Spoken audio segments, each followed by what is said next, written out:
The holographic display flickered to life, casting an eerie blue glow across Chancellor Harvey Ross's office. The familiar emblem of the Galactic Council materialized, its intricate design a stark reminder of humanity's place in the cosmos. Ross straightened his tie, a habit born of years of diplomatic encounters. But this time, an unsettling chill ran down his spine. Counselor Mordenkai's reptilian features came into focus, his scaled skin glistening under the artificial light of the council chambers. The alien's multifaceted eyes seemed to bore into Ross, even through the holographic projection. "Greetings, Chancellor Ross." Mordenkai's voice dripped with false cordiality. "The Galactic Council has reached a decision regarding your quaint little planet." Ross's jaw clenched, but he maintained his composure. "I'm listening, Counselor. Earth's resources have become, shall we say, of interest to the greater galactic community," Mordenkai continued, a hint of amusement in his tone. "The Council has voted to begin extraction operations immediately." The words hung in the air like a death sentence. Ross's mind raced, but his face remained a mask of calm. "Surely, Counselor, you're aware that Earth is a sovereign world. We have rights under the Galactic Charter." Mordenkai's laughter cut him off, a harsh, grating sound. "Rights? Oh, Chancellor, how charmingly naive. This isn't a request, it's a courtesy notice. Prepare your world for our arrival." The hologram winked out, leaving Ross alone in the sudden darkness. He slumped in his chair, the weight of the galaxy pressing down on his shoulders. His hand hovered over the emergency comm button, trembling slightly before he steeled himself and pressed it. Alarms blared throughout the United Earth government complex. Within minutes, the Situation Room was a flurry of activity. Military leaders, scientists, and politicians poured in, their faces etched with concern and determination. Admiral Patrick Spencer, a man with steel-gray hair and piercing blue eyes, was the first to speak. "Chancellor, what's the situation?" Ross took a deep breath, his gaze sweeping across the room. "The Galactic Council has decided to extract Earth's resources. They're not asking permission." The room erupted into chaos. Voices overlapped, ranging from outrage to panic. Dr. Julianne Ang, Earth's leading xenobiologist, slammed her hand on the table. "This is a violation of every treaty we've signed." "Treaties mean nothing if they won't honor them," General Morgan Holt growled, his massive frame looming over the holographic display of Earth's defense grid. Ross raised his hand, silencing the room. "We've known this day might come. Ever since we began distancing ourselves from the Council's more questionable decisions." A hush fell over the assembly as Ross activated a secure data feed. Images and reports flashed across the screens, detailing years of gradual withdrawal from Galactic Council initiatives. Trade agreements left unsigned, joint military exercises declined, cultural exchange programs quietly shuttered. "We've been preparing for this," Ross continued, his voice steady. "Operation Bulwark is now active." Admiral Spencer nodded grimly. "Our deep space sensors are at full capacity. If they make a move, we'll know." Dr. Ang interjected, her voice tight with concern. "Chancellor, surely there's still room for diplomacy. We can't possibly hope to stand against the full might of the Council." Ross met her gaze, a flicker of something. Determination? Resignation? Passing across his features. "You're right, Julianne. We can't abandon diplomacy, not yet. That's why I'm going back." The room fell silent, tension crackling in the air like static electricity. "Chancellor, with all due respect, that's suicide," General Holt protested. "They could take you hostage or worse." Ross shook his head. "It's a risk we have to take. If there's even a chance of resolving this peacefully, we must try. But make no mistake, this is our last diplomatic effort. If it fails..." He let the implication hang in the air. Admiral Spencer stepped forward, his voice low and intense. "We will be ready, sir." Ross nodded, a grim smile playing at the corners of his mouth. "Let's hope it doesn't come to that, Patrick. But if it does, Humanity will remind the galaxy why they call us Death Worlders. The next few hours were a whirlwind of activity. As Ross prepared for his journey to the Galactic Council headquarters, Earth's defenses were quietly brought to full alert. Stealth satellites repositioned themselves in the dark spaces between planets. Hey there, hope you're enjoying the video so far. If you do, please hit the like button and subscribe to the channel. It really helps the channel to grow and reach more people. Now let's find out what comes next. Hidden shipyards deep within the asteroid belt hummed with activity as sleek, predatory vessels slipped their moorings. In his private quarters, Ross stood before a mirror, adjusting his formal attire. The weight of humanity's fate rested heavily on his shoulders. A soft chime announced a visitor. Dr. Ang entered, her face etched with concern. "Harvey," she said softly, using his first name in the privacy of the moment. "Are you sure about this?" Ross turned to face her, his eyes filled with a mix of determination and resignation. "We have to try, Julianne. For all our advances, for all our preparation, war would devastate us all." She nodded, stepping closer. "I know. But the Council, they've changed. The ideals we once shared seem like distant memories now." "Perhaps," Ross mused, "but there might still be allies out there. Not every civilization agrees with the Council's new direction. We just need to find them, to remind them of what we once stood for together." Julianne's hand found his, squeezing gently. "Be careful out there, and come back to us." The moment passed, and Chancellor Ross strode out of his quarters, flanked by a small security detail. The corridors of the UEG complex were a buzz of controlled chaos, personnel rushing to and fro as Earth prepared for the possibility of interstellar war. At the spaceport, a sleek diplomatic vessel awaited. Its smooth lines belied the advanced defenses and countermeasures hidden beneath its hull. As Ross ascended the boarding ramp, he paused, turning to face the assembled crowd of officials and media. "People of Earth," he began, his voice carrying across the launch pad. "We stand at a crossroads. The path ahead is uncertain, fraught with danger. But know this, whatever comes, we face it together. We are humanity. We've survived ice ages, plagues, and our own destructive nature. We've reached for the stars and found our place among them. And now, we will show the galaxy the true strength of the human spirit." A cheer went up from the crowd, a roar of defiance against the vastness of space and the threats that lurked within it. Ross allowed himself a small smile before boarding the ship. As the diplomatic vessel broke free of Earth's atmosphere, Ross settled into his quarters. He activated a secure comlink, connecting him to Admiral Spencer back on Earth. "We're en route, Patrick," he reported. "Estimated arrival at the Council station in 36 hours. Spencer's holographic form nodded. "Understood, sir. We'll be monitoring your signal constantly, if anything goes wrong." "I know," Ross interrupted. "You'll be ready, but let's hope it doesn't come to that." The journey through hyperspace was tense, filled with strategy sessions and contingency planning. Ross pored over reports, searching for any diplomatic leverage he could use to sway the Council.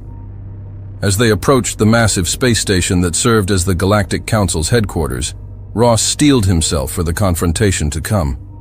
The station loomed before them, a sprawling construct of metal and energy fields, home to representatives from hundreds of spacefaring species. The diplomatic vessel docked smoothly, and Ross led his small delegation onto the station.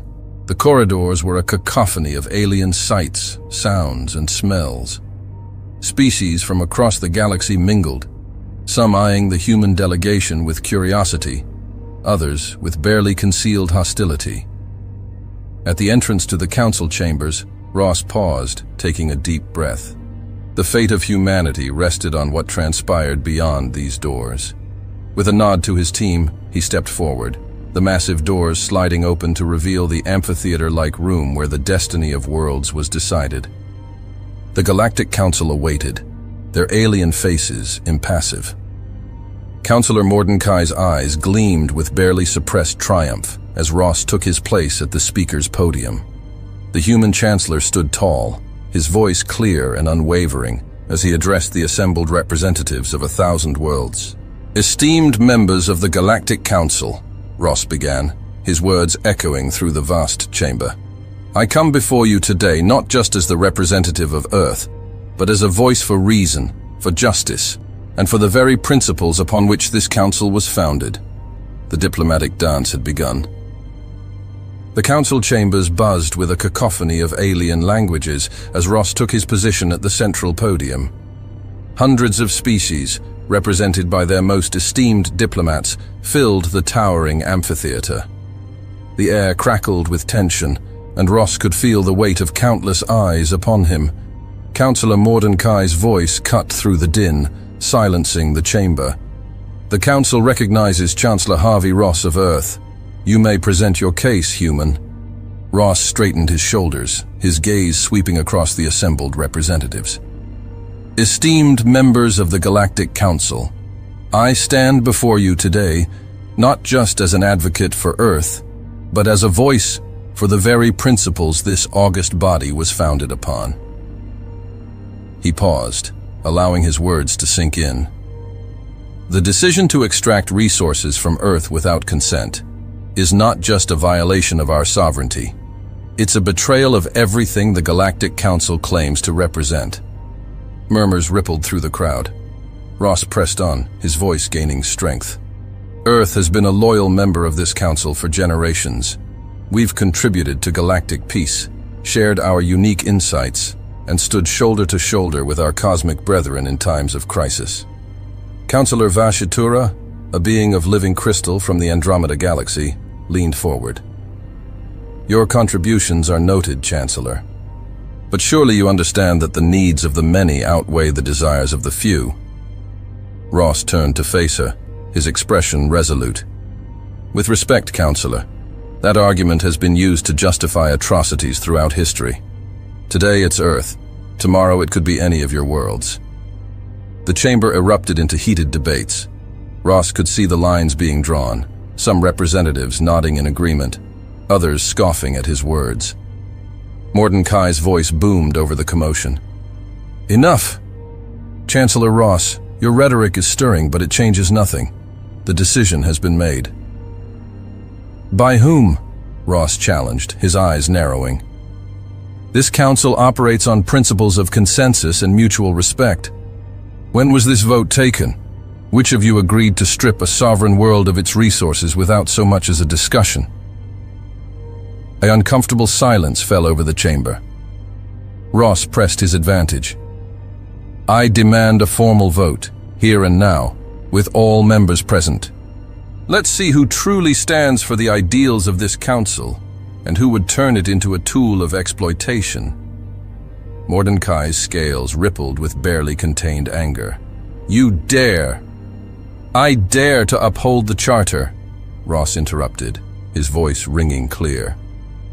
Article 7, Section 3. Any decision affecting a member world must be put to a full vote of the Council. I invoke that right. The tension in the room was palpable. Several councillors shifted uncomfortably in their seats, while others leaned forward with newfound interest. Councillor Ahon, a gaseous entity contained within an ornate suit, spoke up.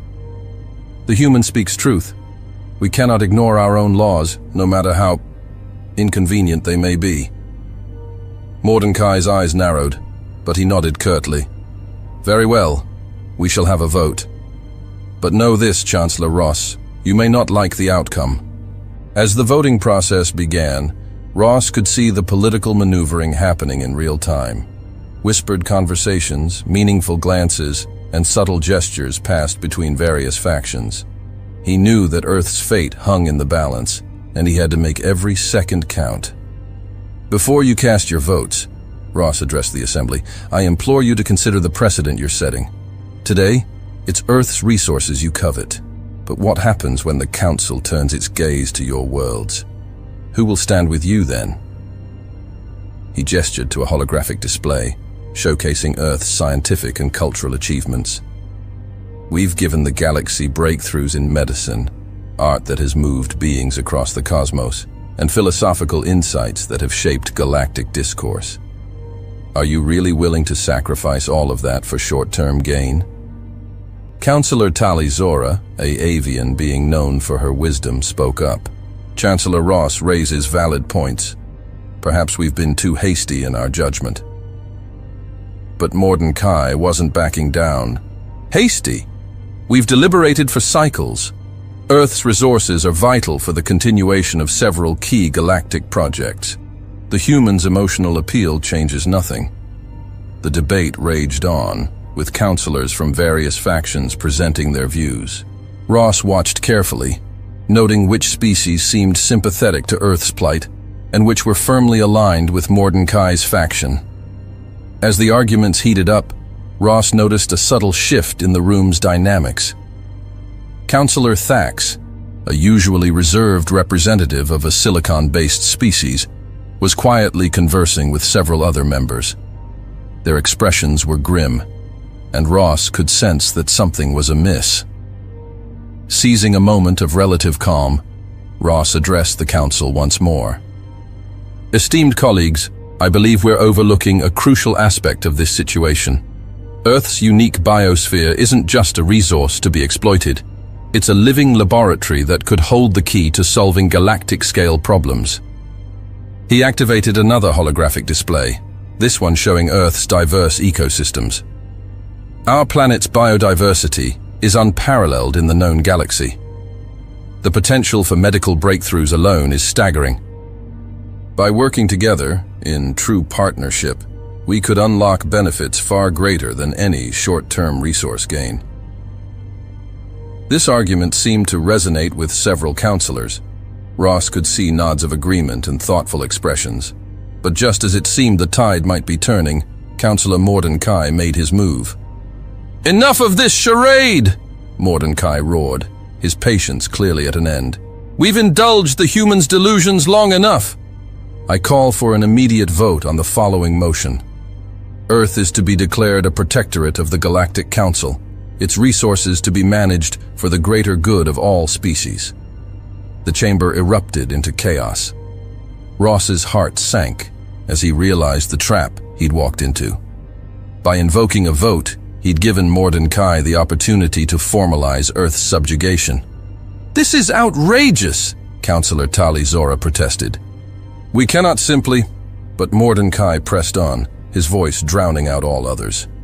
"The motion has been presented. We will vote now. Those in favor?" Ross watched in horror as hands, tentacles, and various alien appendages began to rise.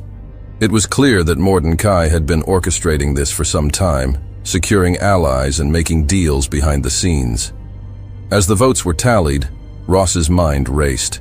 He had one last card to play, a desperate gambit that could change everything. "Before you finalize this vote," Ross said, his voice cutting through the commotion, "I have evidence of corruption within the council that directly relates to this decision." The chamber fell silent. All eyes turned to Ross. "Serious accusations, Chancellor," Mordecai hissed. "I hope you can back them up." Ross nodded grimly. "I can, but I'll need access to the council's secure data core to present it properly. Give me 1 hour, and I'll show you all the truth behind this so-called greater good." Murmurs of curiosity and concern rippled through the assembly. Mordecai's eyes narrowed, but he knew he couldn't dismiss such a claim outright without appearing suspicious. "Very well," the reptilian counselor said, his voice dripping with venom. "You have 1 hour. But if this is a ploy to delay the inevitable, the consequences will be severe." As Ross was escorted to a secure terminal, his mind started to race, analyzing all potential solutions. He had no such evidence, of course, but he needed time to think, to plan, and to set in motion the contingencies that he and his team had prepared for just such a scenario. The moment he was alone, Ross activated a hidden communicator in his sleeve. A series of rapid, encoded pulses were sent, a predetermined signal that would be picked up by Earth's deep space relays. It was the activation code for Operation Stop Being Nice. Back on Earth, in the heart of the United Earth Government's military command center, alarms began to blare. Admiral Patrick Spencer burst into the Situation Room, his face a mask of grim determination. "It's happening," he announced to the assembled leaders.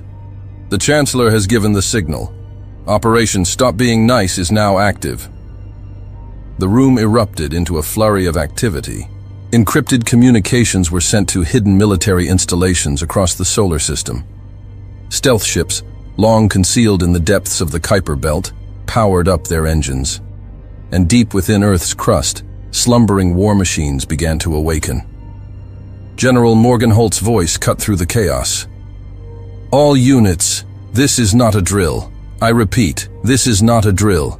Execute Protocol Omega. May God have mercy on our souls." As Earth's military machine roared to life, preparing for a conflict that would shake the very foundations of the galaxy, Chancellor Ross sat alone in the Council's secure room. He stared at the blank screen before him, knowing that in less than an hour, he would either save his world or condemn it. Suddenly, the door burst open. Mordecai stormed in, flanked by a contingent of hulking alien guards, their bio-enhanced muscles rippling beneath translucent skin. "Time's up, human," Mordecai snarled, his reptilian eyes gleaming with malice. "Where's this so-called evidence of corruption?"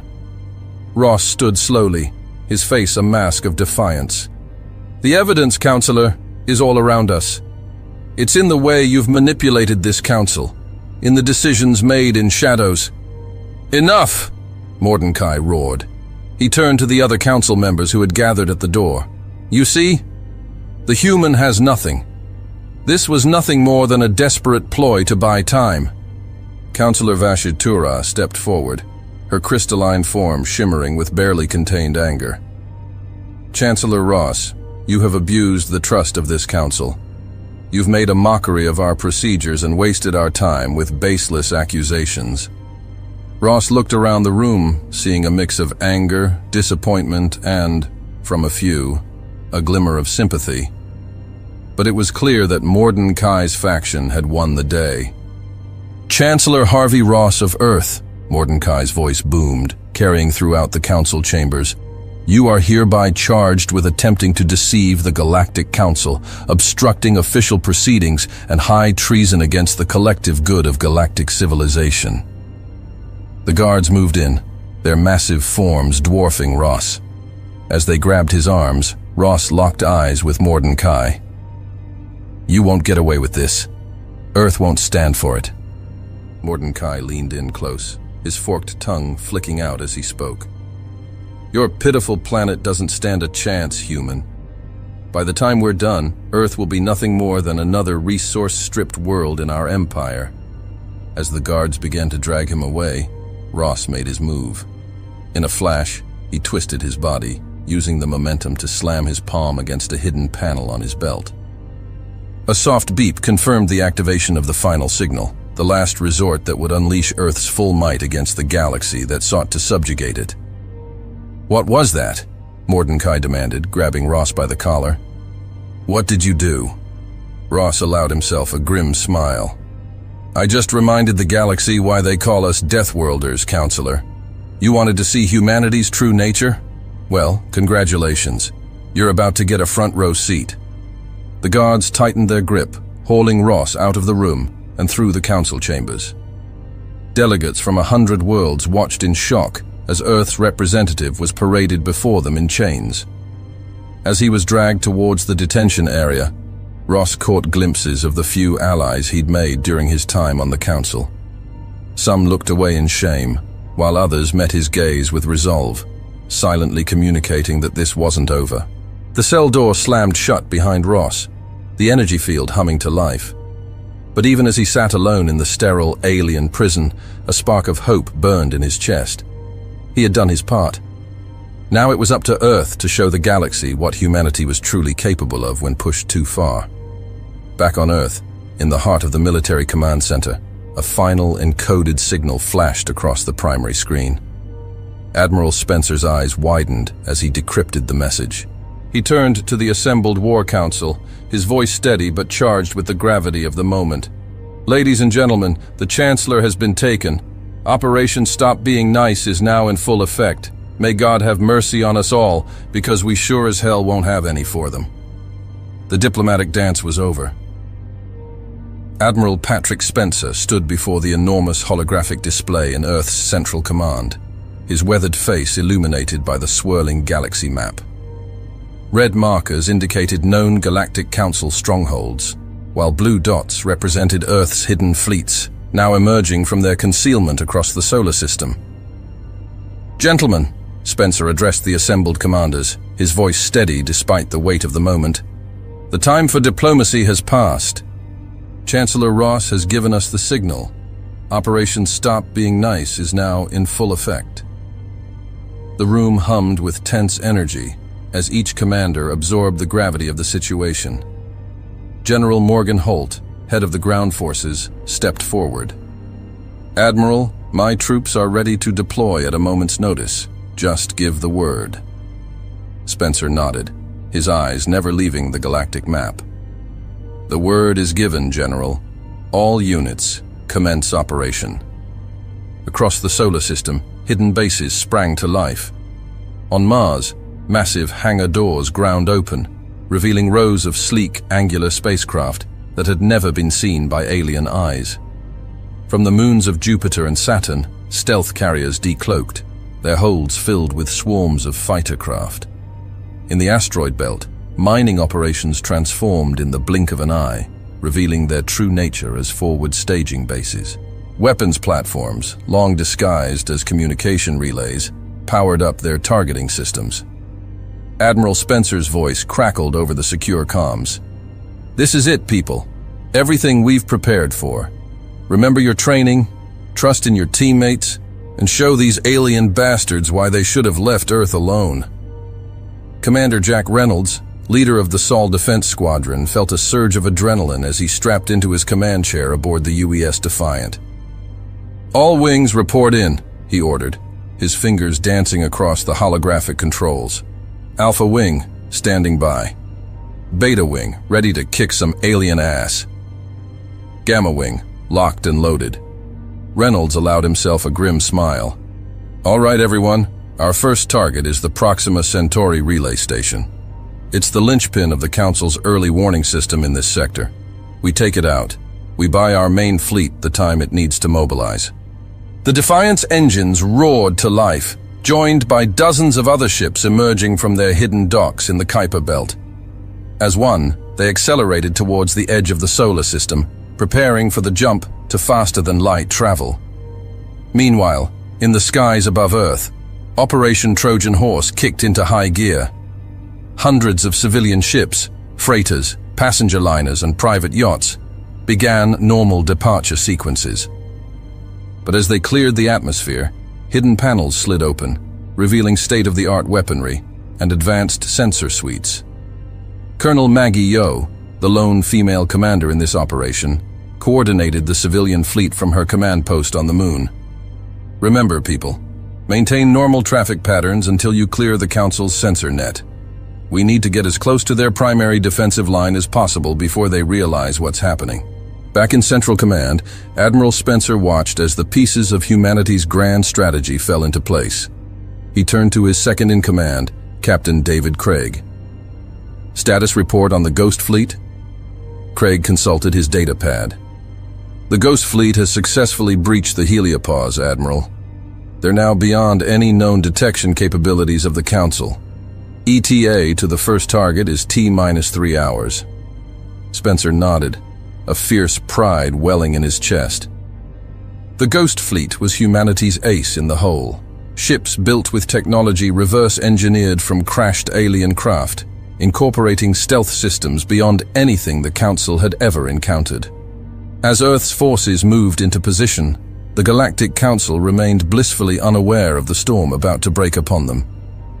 In the Council chambers, debates continued about how best to exploit Earth's resources, with Mordecai and his allies pushing for immediate action.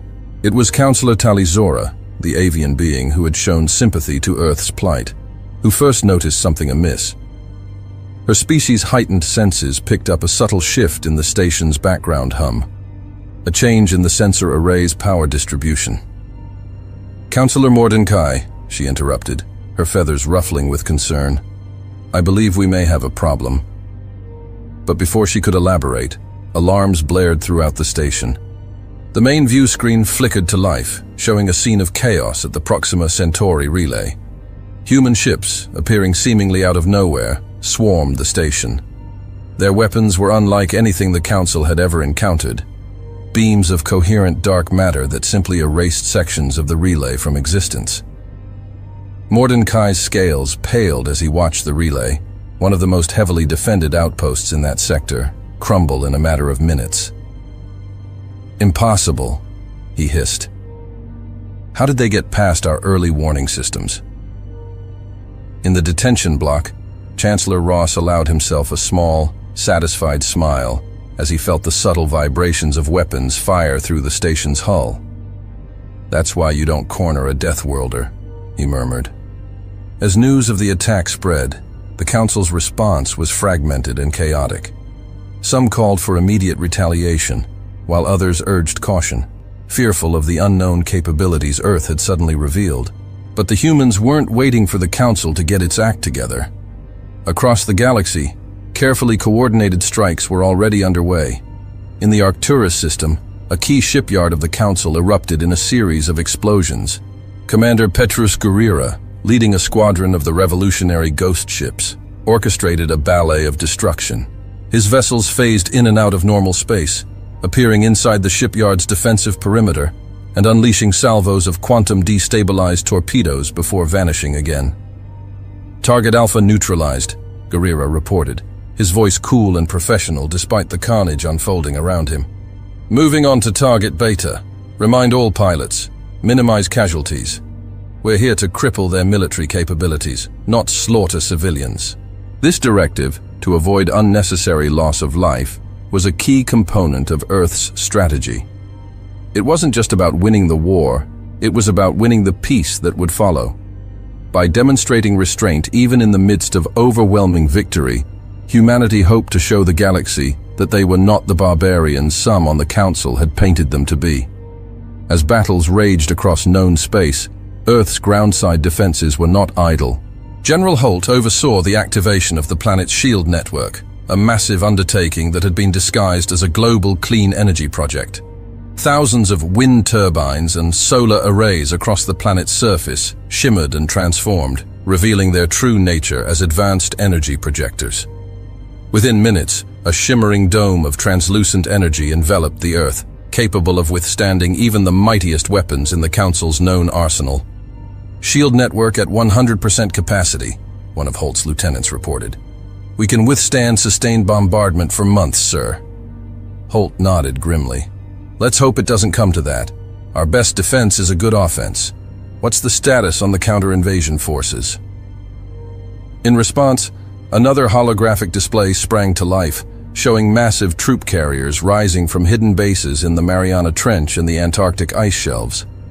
Each carrier held thousands of power-armored soldiers, ready to deploy to any world that dared to strike at Earth.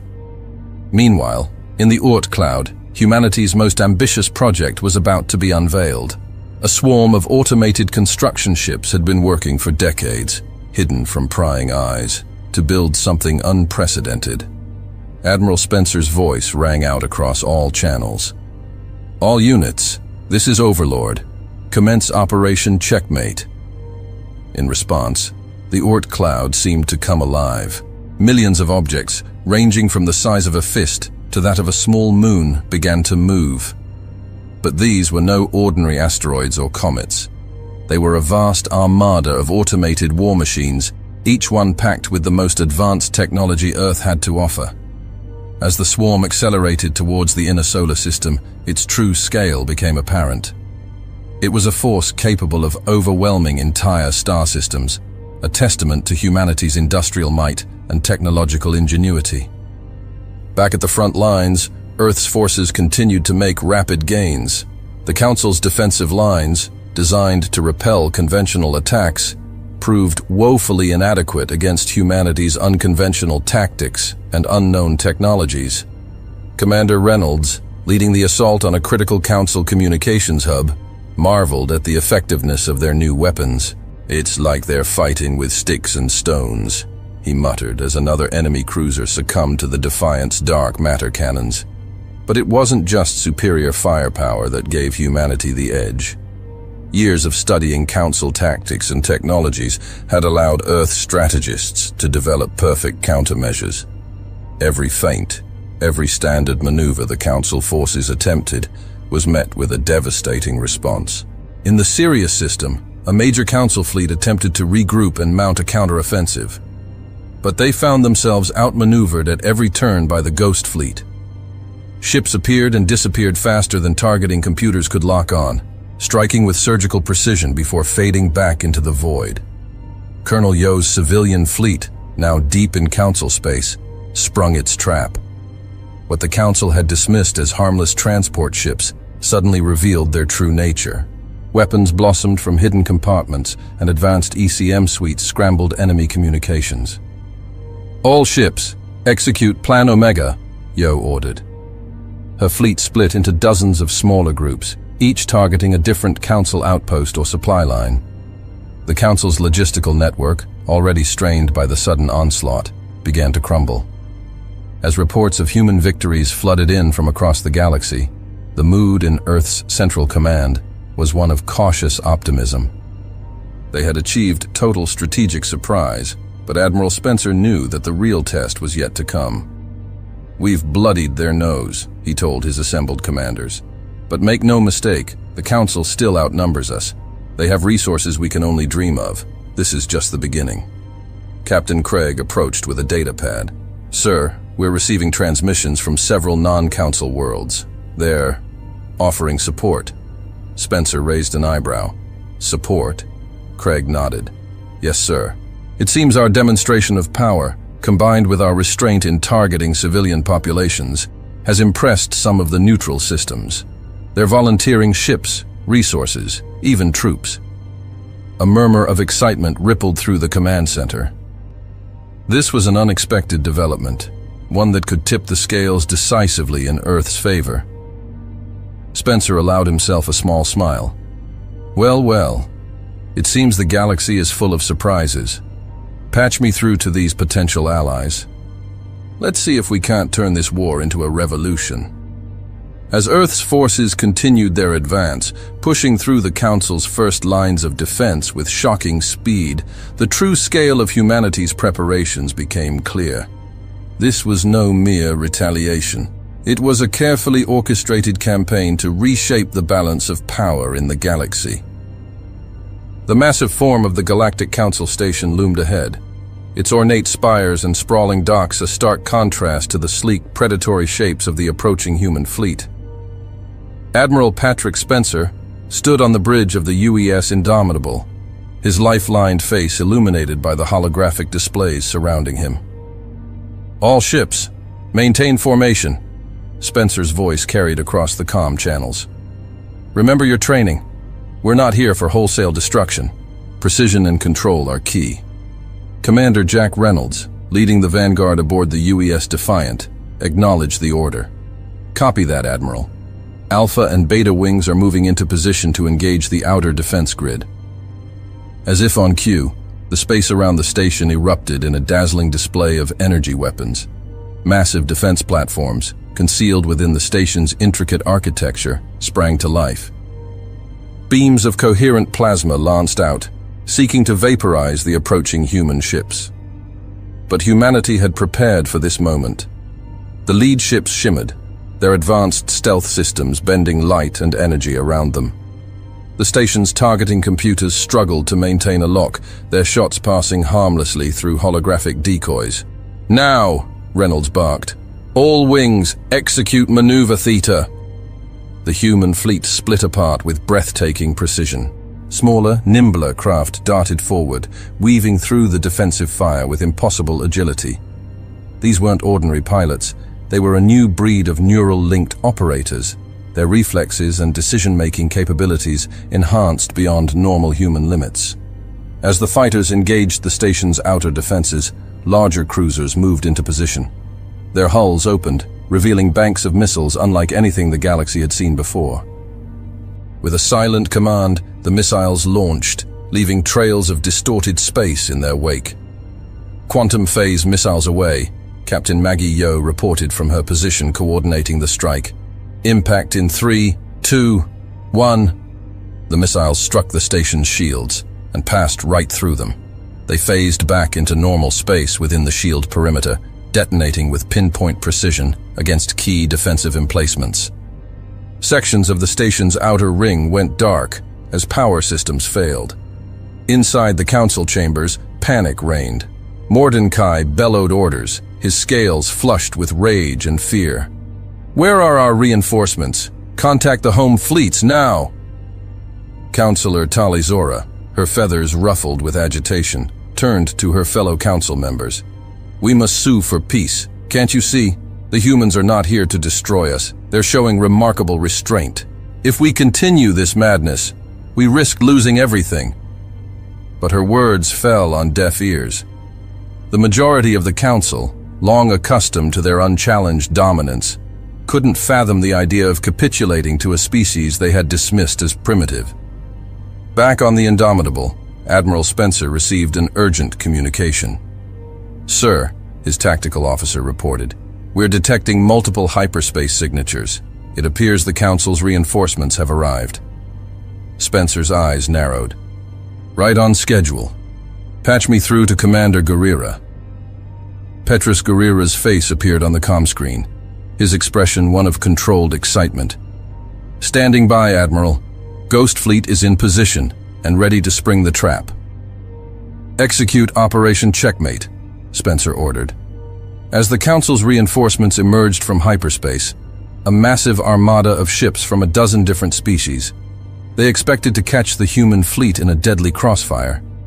Instead, they found themselves face to face with the impossible. The Ghost Fleet, hidden in the void between normal and hyperspace, revealed itself.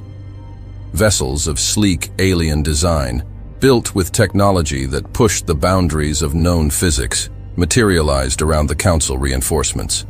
Before the alien ships could react, they found themselves enveloped in fields of distorted space-time. "Target their engines and weapons," Guerrera commanded his fleet. "Disable, don't destroy. Let's show them the meaning of precision warfare." The battle that ensued was unlike anything the galaxy had ever witnessed. The Ghost Fleet ships danced through space, their movements unpredictable and seemingly impossible. They phased in and out of reality, striking with weapons that seemed to ignore shields and armor alike. Council ships found their systems failing, their crews disoriented by waves of exotic particles that scrambled both machines and organic minds. Some vessels simply drifted, their power cores shut down by targeted electromagnetic pulses. From his cell in the Council station, Chancellor Ross felt the tremors of battle. A fierce pride swelled in his chest as he realized the full extent of humanity's plan. They weren't just fighting a war, they were rewriting the rules of engagement. As the reinforcements crumbled under the onslaught of the Ghost Fleet, the main human armada pressed its advantage. The station's defenses, already reeling from the initial assault, now faced a renewed and intensified attack. Admiral Spencer's voice rang out across all channels, addressing both his fleet and the defenders. "This is your final warning. Power down your weapons and prepare to be boarded. Any further resistance will be met with overwhelming force." Inside the station, the mood shifted.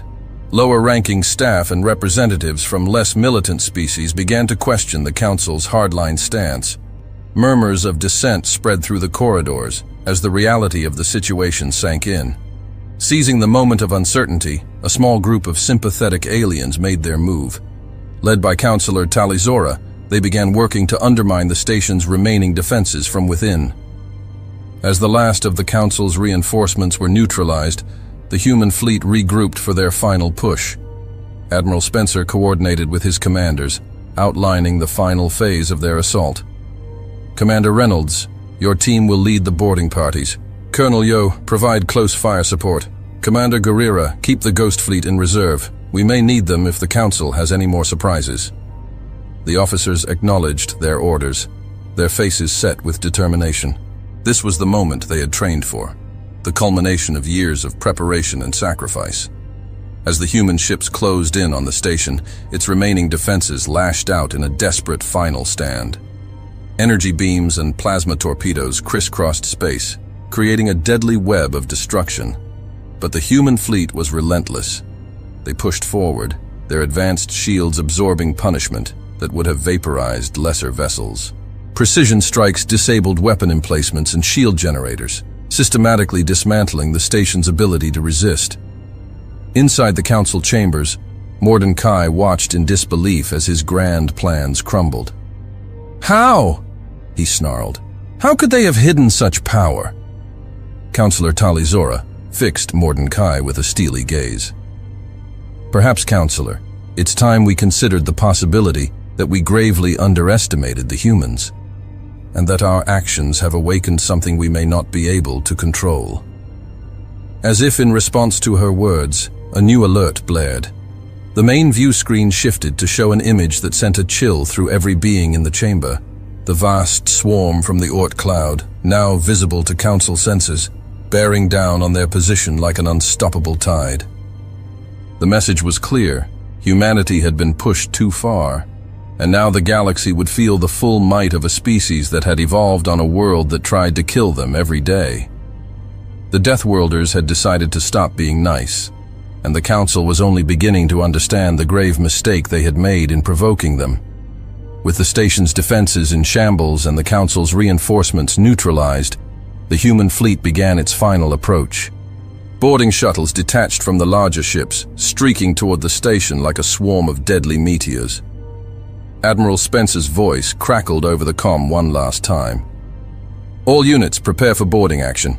Remember your training, stick to the plan, and show these aliens why Earth has stood undefeated for millennia." As the boarding shuttles closed in, the station's remaining point defense systems came to life in a desperate attempt to repel the invaders. But it was too little, too late. The human ships weaved through the barrage with inhuman precision, their pilots' enhanced reflexes and AI assistance allowing them to predict and avoid every shot. The first shuttles impacted against the station's hull, magnetic clamps engaging as they sought breach points. Swarms of smaller drone-like devices preceded the human troops, using advanced sensors to map out internal defenses and identify optimal entry points. Inside the station, chaos reigned. Alarms blared as security forces scrambled to repel the boarders. But they were facing an enemy unlike any they had encountered before. The human troops, clad in powered armor that made them more machine than flesh, burst through airlocks and emergency bulkheads with terrifying efficiency. As the human forces secured a beachhead within the station, Admiral Spencer allowed himself a grim smile. The path to the council chambers lay open, and with it, the chance to reshape the galaxy's balance of power. The Deathworlders had arrived, and the Galactic Council's reign of unchallenged authority was about to come to an end. Admiral Spencer's voice crackled over the secure comm channel. "All units, this is Overlord. Commence Operation Thunderbolt." Across the station, hidden transmitters activated, broadcasting a carefully crafted message on all frequencies.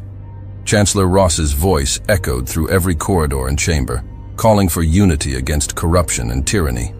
The effect was immediate. Throughout the station, riots erupted as oppressed species and lower-ranking staff turned on their former masters. Security forces, already stretched thin trying to repel the human invaders, found themselves fighting a war on two fronts. Commander Jack Reynolds led the first wave of human troops into the station's main concourse. Energy weapons crisscrossed the air as Council loyalists fought a desperate holding action. "Alpha Team, secure the left flank," Reynolds barked. "Beta, with me. We're punching straight through to the central elevators." The human soldiers moved with inhuman speed and precision, their power armor allowing them to shrug off attacks that would have vaporized unprotected flesh. They fought like a surgical strike team, each movement calculated for maximum efficiency and minimal collateral damage. As they advanced, a group of massive, cybernetically enhanced aliens charged towards them. Reynolds grinned behind his helmet. "Activate EMPs." The human squad triggered electromagnetic pulse generators built into their armor. The advancing cyborgs stumbled, their enhanced systems shorting out. Before they could recover, the humans were upon them, using superior speed and agility to outmaneuver the lumbering giants. Meanwhile, in the depths of the station, Chancellor Ross felt the vibrations of battle through the walls of his cell. When the door slid open, he was ready. "Chancellor!" Counselor Talizora called out, flanked by a small group of allied aliens. "We need to move now!" Ross nodded, falling in step with the group as they navigated the chaotic corridors. "Status report?" "The humans are advancing on all fronts," Talizora explained as they ran. "Mordecai and his loyalists have barricaded themselves in the council chambers, but it's only a matter of time." A massive explosion rocked the station. Alarms blared as emergency force fields snapped into place, containing the breach. "That would be the main assault," Ross said grimly. "We need to get to the control room." They rounded a corner, coming face to face with a squad of council security forces. For a moment, both groups froze, weapons raised. Then, the alien sergeant lowered his weapon.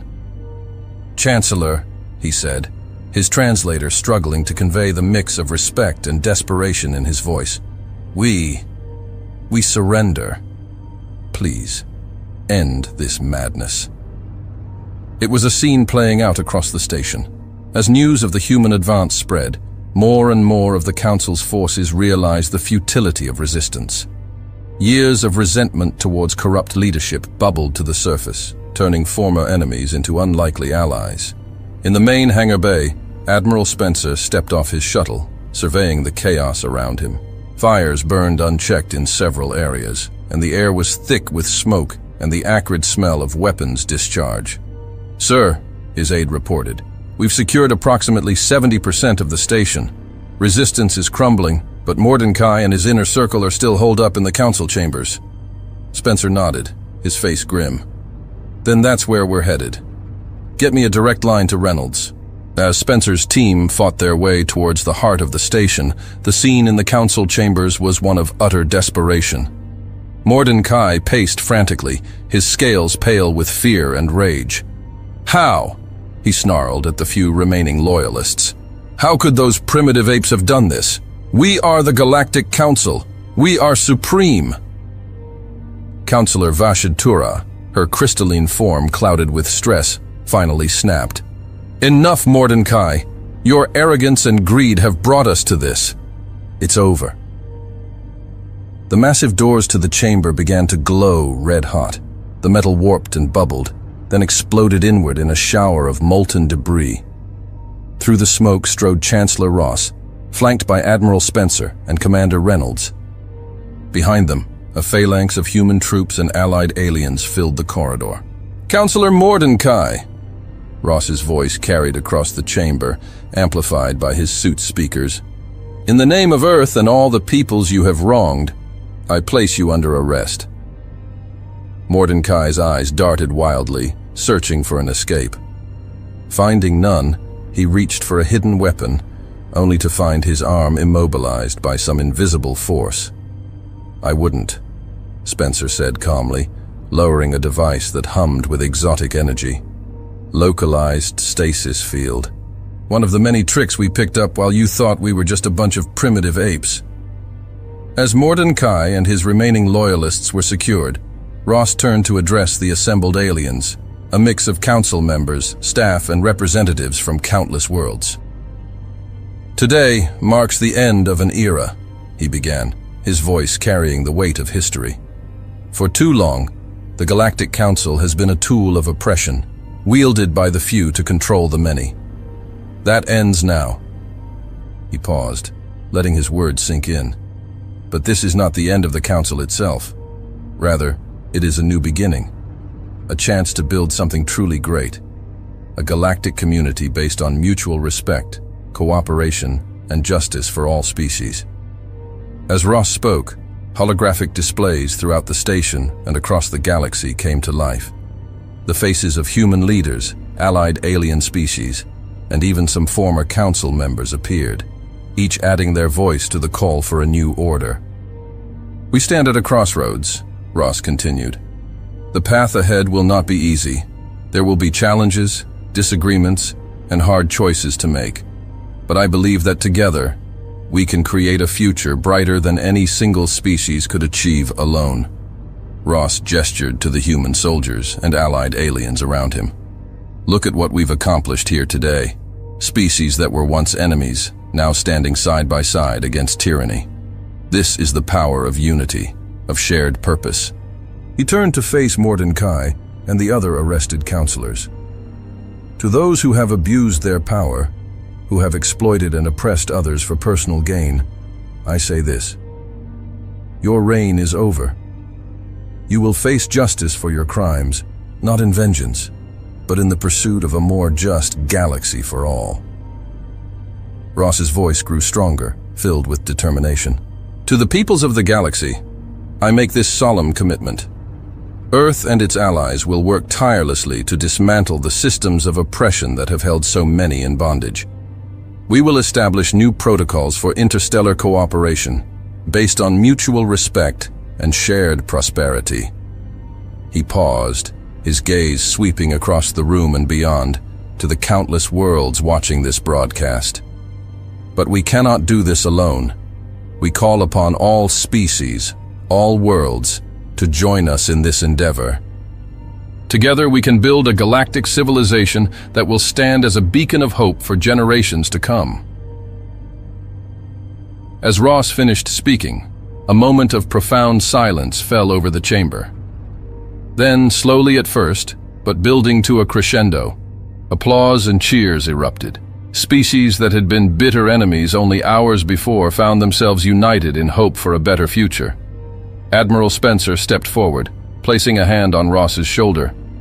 "Well said, Chancellor. But we're not done yet." Ross nodded, his expression resolute. "Indeed we're not.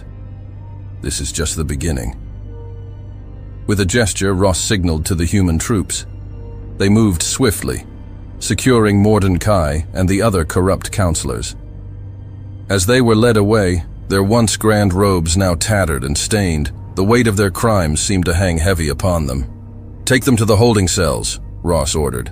"They'll stand trial for their actions, with full transparency for all the peoples of the galaxy to witness." As the prisoners were escorted out, Ross turned to the remaining council members and representatives. "We have much work to do. The transition won't be easy, but it's necessary. I call upon each of you to lend your expertise, your unique perspectives to help shape this new galactic order." Counselor Tali Zora stepped forward, her avian features set with determination. "Chancellor Ross, you have the full support of my people. We've long dreamed of a more just council, and we stand ready to help make that dream a reality."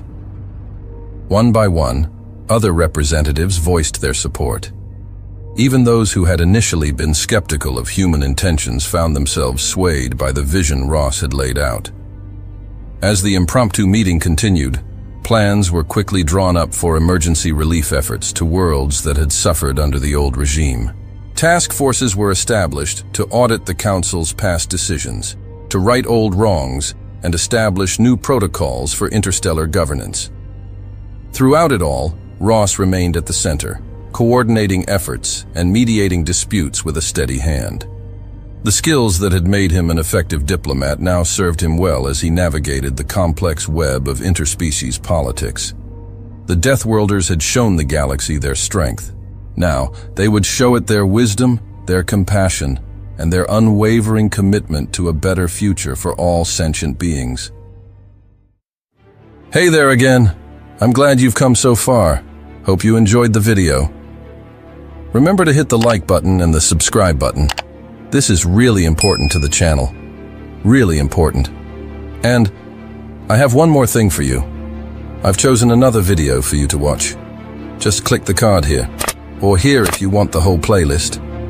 See you there.